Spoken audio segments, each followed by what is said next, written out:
Unfiltered band means yes, another episode of Unfiltered coming your way. This one go down officially as episode number 186. Managing issues in Major League Baseball. We manage along the way with you, and you could jump on board and manage to get on board the Unfiltered Revolution a number of ways. First and foremost, get me on Twitter at Casey Stern. Jump in, join the Unfiltered Revolution. Also, Apple, Spotify, everywhere you get your podcasts. Equal Opportunists are we. If you like the audio side, video, you can get it on YouTube. Search the YouTube channel, Unfiltered with Casey Stern. Of course, Believe Network, big part of all of that. And you could get all the to-do in terms of the interviews, the conversations, the rants, oh my, through what now is a year plus and 185 plus episodes into this one. As always, we start here. We're presented by our good friends at Bet Online. Bet Online is your number one source for all your championship finals info, stats, news, and scores. Latest odds and lines, the latest matchup reports for this year's NBA and the Stanley Cup Finals. Bet Online, your sports intel headquarters this season. They got you covered for all your insider sports wagering needs, basketball and hockey, MLB, UFC, and boxing. It's the fastest and easiest way to get your betting info, including all the live betting options in your favorite casino and card games, available to play right from your home. So get into the action today. Head over to the website or use your mobile device to join. Be sure to use the promo code BELIEVE, that's BLEAV, to receive your 50% bonus on your first deposit. Bet Online, where the game starts. And we get started here. Not sure how long this is going to go, but I've discussed some of this over the years in a number of different ways, and it always seems to kind of come up to me in my time covering sports as something that is in the list in the category of the things that now look, I'm a fan just like you, but when you get closer to the game and you get a chance to kind of be around everybody from the players to upper management, from the hierarchy in the front office, all the way down to the last guy on the bench, in a clubhouse, locker room, whatever sport it might be. There are certain things that you realize are fallacies that you as a fan have been living with your whole life. And there are certain things that you realize are fallacies as a fan because you are not saying and then transferring that our lives, no matter what we go through, where we work, what we do, have a lot of similarities to what they do on the ice, on the court, on the field, whatever the case might be. On this short list, and it's short, but on this list of things that a lot of people unfortunately just do not get, and a lot of fans don't get, is managing and coaching in sports, what the impact is and what it isn't, when it is important and when it isn't, and what they're not transferring from their own lives, their own experience, some of them as employers, some as employees, because that is still what you're dealing with even in sports. Coworkers, even in sports. Issues, politics behind the scenes, even in sports, just like your office, just like your family. We have situations every single year in sports where I see fans get on the same manager or coach that they loved 5 minutes before, 5 minutes later, and want them the hell out of town.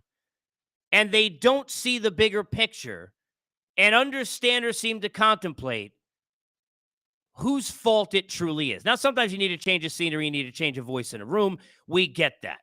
But I bring to you the situation as an example, even though this is more overarching and about bigger things than just what's going on with the Mets currently, as I do this here on a Friday, 6 losses in a row, swept by Atlanta in just ultimate, the antithesis of the week they had a month ago with the Rays and the Guardians, boom, back the other way, now sitting 8.5 out of division and everything in turmoil.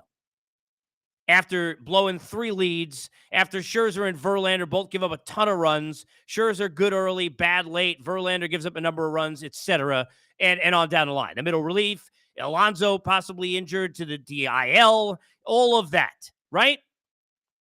But I am seeing, and I don't mean just from the dopes, because there are dopes in not just Mets Twitter, but it could be Blue Jays Twitter, Red Sox Twitter, Cardinals Twitter, certainly. There are a bunch of teams. In every team, there are going to be idiots in every group. If you take 1,000 people, whether it's online or offline, you're going to find plenty of morons.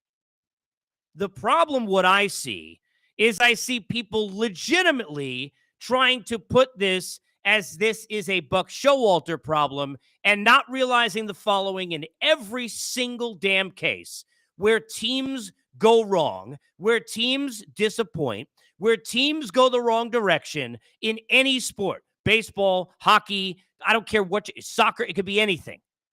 And that is this truth. So take this fact and let it hit you wherever it hurts most.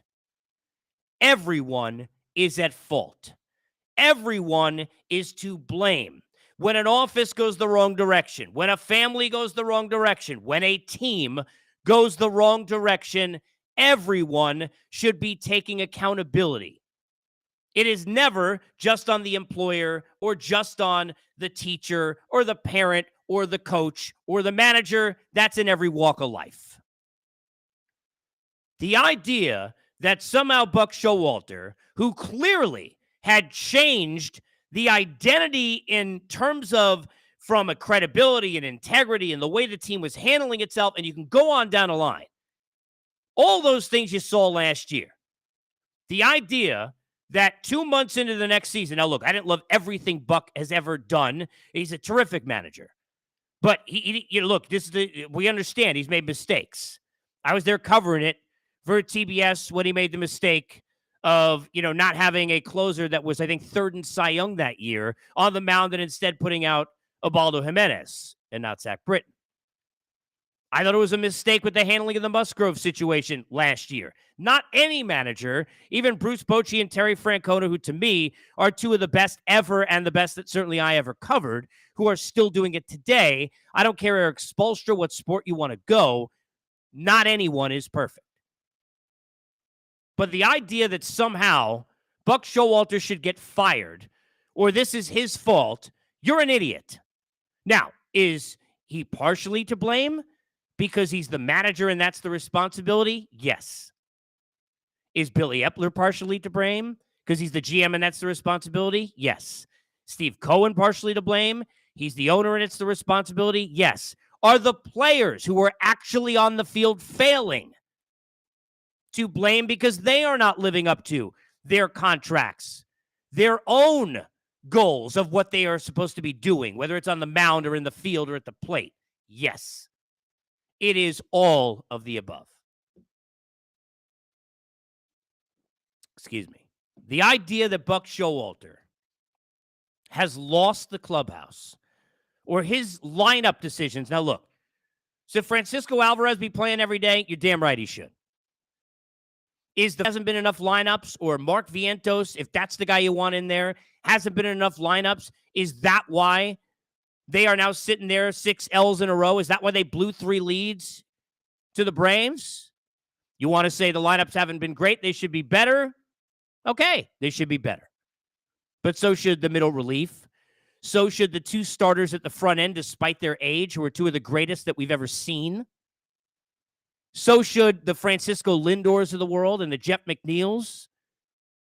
Everyone can be better. Excuse me. This is not a Buck Showalter solely issue or a Frankie Lindor solely issue or a Billy Epler didn't fill the bullpen enough. And mind you, when you rob Peter to pay Paul in the rest of your bullpen because Sugar Edwin Diaz goes down, these are the kind of things that happen because everybody gets out of that seat on the bus that's supposed to be the right seat on the bus. The bus that's supposed to be in AAA, now all of a sudden they're bumped in the middle relief. Middle relief and a setup roll. Setup roll to closing. This is not baseball world or sports world. This is employment. Having done employee retention many, many years ago, you always hear companies that know anything about how to be successful talking about the fact that you don't need 100 people, you can have 50 if they're all in the right seat on that bus. That's how it gets rolling the right direction. That is in part because of injuries. That is in part because of Billy Epler. That is in part because of the lineup. That is in part because the guys they're putting out there aren't succeeding either. The buttons that are being pressed can go right. Let me give you a couple of examples. Let's stay in New York and go way back in time. I had somebody who won, I think they won 3 of the 4. Maybe it was all 4 World Series with Joe Torre with the Yankees. Tell me that in the clubhouse, they never thought, and this is just his own take, that he was the greatest manager, but he was an unbelievable manager of people. And that is a large part of the job. But wearing out the arms of Scott Proctor and Paul Quantrill and how many other guys, he was not perfect in handling a bullpen. We know the help, for example, Don Zimmer and Mel Stoudemire gave him with decision-making, as any manager can get.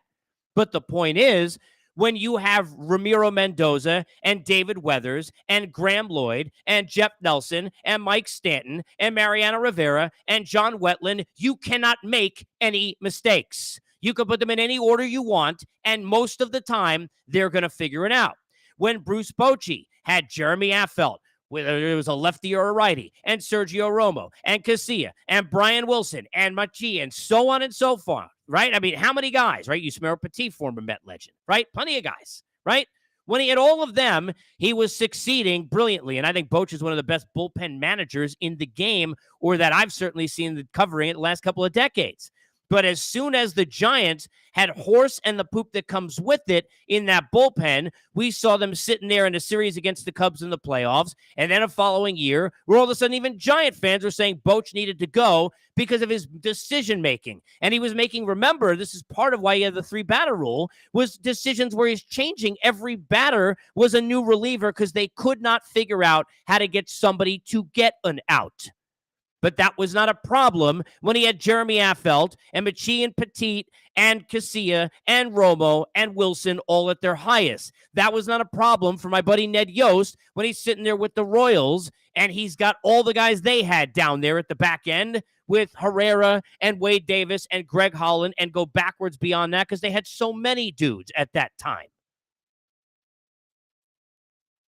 Part of it is whatever button that Buck pushes, or any manager in this situation that doesn't have enough depth, it's going to go wrong because those guys can't cover your mistakes. You can put the wrong guy in, and it works. I watched John Starks go 2 for 17 or whatever it was in a Game 7 after missing a shot. And I love John Starks. In the corner of a Game 6 of a finals in 94-95 against the Rockets, right? Everybody wanted Rolando Blackman in the game. Now, because he never got in there and Starks stayed out there, and I once joked with Derek Harper when I had him on as a guest on NBA TV, why'd you keep passing to him? And I meant it in jest. But the whole thing I heard for years was, oh, my God, well, Pat and the rest of that group, how could they leave him out there? Eh? You got to pull him. What if Blackman went in there and he went 0 for 7? Then it would have been, how do you not leave shooters to shoot? Because we all know the best way for them to get out of it is to shoot their way out of it. Whatever decision you make as a manager or a coach, the perception and the reality come from what happens in the decision. It can be the wrong out of bounds play and work. It can be the right one and not. You can get a pass interference call after the defensive coordinator called the perfect play. A guy can fumble a ball even though a hole was sitting there right off tackle. I am not trying to tell you that Buck Showalter, because I bet he himself feels some blame for all of this because he's the manager of the damn team, and that's the accountability you take. But the idea that this is his fault, quote, or the idea that he should be fired, you're an idiot if you're saying that. Whether you work in this industry or not, sorry. And I'm not sorry. Sometimes you have to look at this. Things don't work. Now, we all want to have somebody to throw on some chopping block in this world of takes and the Skip Bayless planet that we're living in, right? So we want to have somebody whose fault it is. It's everyone's fault. When a team spends that kind of money and it's supposed to be great, right? It's the guy who spent the money. It's the guy he chose to deliver out where the money was going to be spent. It's the guy who's in charge. And it's also the players who deserve accountability too. You think it's garbage when now look, sometimes guys want managers gone, right? I mean, I remember talking to folks on a Nationals team that had Matt Williams, and they were all but fine when and you saw how quickly it changed when he was gone. And I've said this forever. There are certain managers who make decisions that hurt you, and if he doesn't keep putting Drew Storen out there against Yoenis Cespedes in a 6-game span late in the season, the Mets and Daniel Murphy may have never even happened. So, yeah, that can happen. Is that what you think is happening here in June? Is that what happened when the Mets blew 3 leads? It's always, why is this guy out there? They don't have a lot of guys to choose from right now. And by the way, the Diaz injury, part of that. Not having enough depth in the middle, part of that. Depth in your system coming up, not being there, part of that. I remember having a conversation with Theo Epstein 1 year after the Rule 5 draft, excuse me, the year after they just had won with the Cubs. And I've mentioned this before on the air years ago, at least on radio. And the interview was on Sirius XM. And I asked, what's the first thing you're going to work on when eventually you have to get back into the office, which he said, I don't remember how many days. It was going to be soon, even though they had just won. You know what he said? We have to work on pitchers 7 through 10. That's what he said. Legitimately, word for word, the first thing out of his mouth was they had, now part of that is they had a good roster, so it's a good problem to have. But point being, that 7 through 10 is where you go pluck the guys who then go in and fill in those seats on the bus. So there are a lot of problems that get you to this point. But Buck Showalter losing the team or not, one of the dumbest damn things I've ever heard, and I hear about managers and coaches all the time, unless it's high school or college, in the pros, and I'm dissecting and putting the two in different categories. But in the pros, the idea of me not motivating the team is so freaking dumb. Do you know the percentage of people that get to the big leagues and how small it is? How many of you right now who are listening or watching played Little League? How many of you have kids that are playing Little League? How many of you really think your kids are getting to the big leagues? Some of you may be off your rockers and think so when they're not, or be treating them like they are and they're not, and you shouldn't be. But how many are going to the big leagues? You know how small that percentage is? You think you can get there and be that successful to get to the big leagues? That successful to get to that point, and you can't motivate yourself and you need to be motivated? I mean, how stupid is that? You don't need to be motivated at the professional level. And if you do, you ain't going to last long. And I can promise you the names of Verlander, Scherzer, Lindor, McNeil, and I'm not mentioning Alonso because I know he's played well, and all the other guys that you think of, Marte, the guys who haven't done enough, they don't need to be motivated. You don't think they're motivated? Why? Because they get paid? That's dumb. Their egos and what they've done in the game and what they expect on their baseball card and who they are and the work they put in is what motivates them. The Mets don't have a young team, and I'm not saying this is just, but this is an example of what happens. They don't even have a young team. They don't need to be motivated. What do you, Buck Showalter got to give a rah-rah speech? Was he Tony Robbins? That's dumb.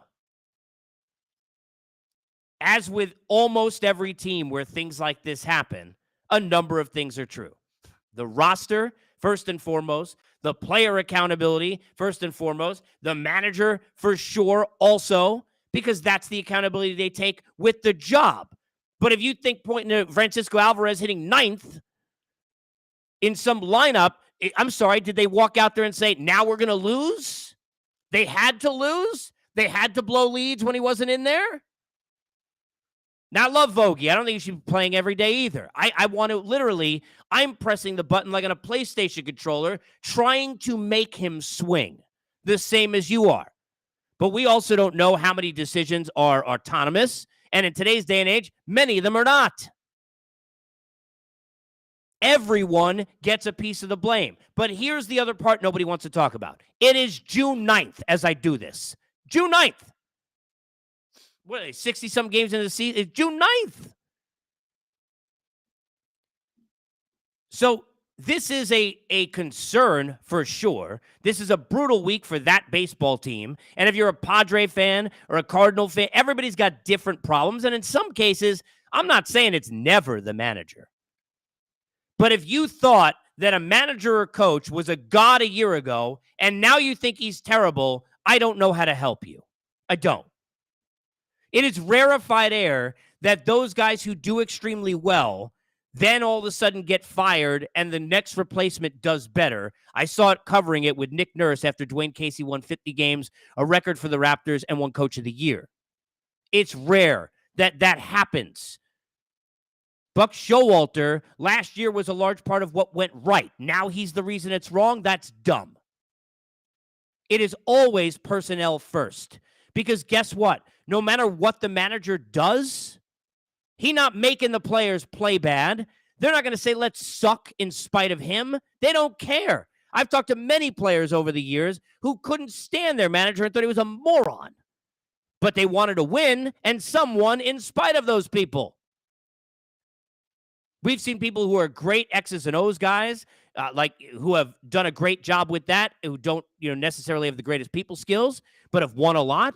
We've seen people like Ron Washington, who I covered. I'm not saying he's terrible with X's and O's. That's not his thing. But he's one of the greatest motivators and managers of people and bring together glue guys. And he's obviously brilliant when we look at the defense and all the things he's working on in terms of with the infield, the amount of shortstops he's helped, forget it. But when I sat there in those days in Texas, in those playoff runs, there were times where he got outmanaged. But you know why they got there? In a large part because of him. No manager's perfect. A lot of them bring in different skills, just like some guys have no speed, but they have power, vice versa. Takes a whole team. You're not going to motivate Max Scherzer or Justin Verlander. Buck Showalter didn't make them give up 10 runs. Buck Showalter didn't make Max Scherzer give up 7 against San Diego a year ago. He didn't make Chris Bassett poop the bed either. That's dumb. Sometimes you have to find the rational in the irrational. And here it is. This situation for that team right now sucks. It could for yours. In San Diego, St. Louis, there's a number of teams that have disappointed. And you can go to other sports too, where things go the wrong direction. It's like no manager is they're like field goal kickers. They're all Blair Walsh when they make one mistake. I sat there for years taking phone calls every day about Dave Roberts, like he was terrible. Now, I sat there and I watched him make a mistake with Yu Darvish, leaving him in too long when he should have put Kershaw in, who ended up pitching one of his better performances in the postseason. I think it was like 4 scoreless innings. In a game 7, where instead of being behind 2-3-0, he was behind 5-0 because he didn't have urgency. But guess what? He learned from it. And he's not perfect either, but he's pretty darn good. Managers and coaches often get too much credit, but even more often, they get too much blame. If your employer sucks and you're in a car dealership, and I'm using that because it's a commission job, right? So you don't get paid. You have to, just like players, if you want to earn other contracts, and look, some have been paid. I get that. But, usually the better they do, the more money they're going to get off the field, off the court, the sponsorships and all that, in addition to their contracts when they come up. Are you going to not sell cars because the guy you work for is an idiot? Now, look, he may have some deals on a window with an MSRP that don't help you, but it's your job to do it, not his. If you work in a law firm and you work with a couple other lawyers you don't like, are you going to lose cases on purpose? So I don't care if the teammates aren't perfect, the coach isn't perfect, life ain't perfect. Stop when teams go wrong in sports, thinking the manager has more control of that than they do. Sometimes it is the case. Those are glaring and obvious. When they've lost a room, you'll know. The Mets have lost and have overspent seemingly and not had guys come through because each one of those guys have failed in their own role to some extent, including the manager and the GM. It is everyone's ride to fix and get the roller coaster getting in the right direction. To put it just on the manager is just dumb. That's Unfiltered. Episode 186 in the books. We, as always, are presented